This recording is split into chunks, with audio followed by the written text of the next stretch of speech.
Will Earth's core ever die?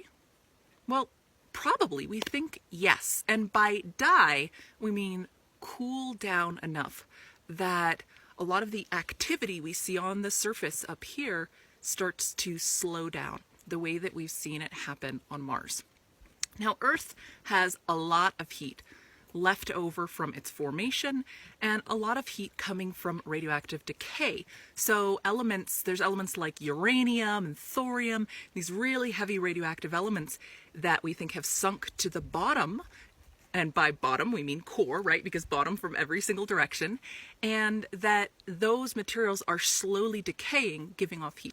So that's the main sources of heat for a planet. Although we also have tidal heating. Of course, there's the heat just coming from the compression from the gravity squeezing in. And as it squeezes in and it creates that pressure, it heats the core up. But over time, the main heat should start to go away, right? We're going to cool the planet down over time. And the thing is, that's going to take a really long time. So from our perspective as humans, we don't need to worry about it at all. It's interesting to think about it, but it's not like we're suddenly at any sort of risk of, the Earth's core freezing, right? But what will happen? Well, Mars is a really good model for that because Mars is a smaller world than us and it's farther along in that process.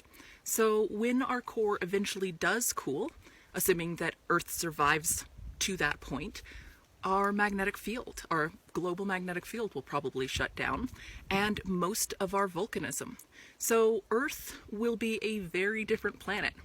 And that's the thing about planets. We forget it because we live on a very different time scale than the time scale of planets. But planets change. Just like everything else in nature, planets change throughout their lifetime. The way Earth was when it was born is very different than it was a billion years after its birth, than it is now, to what it will be in billions of years from now.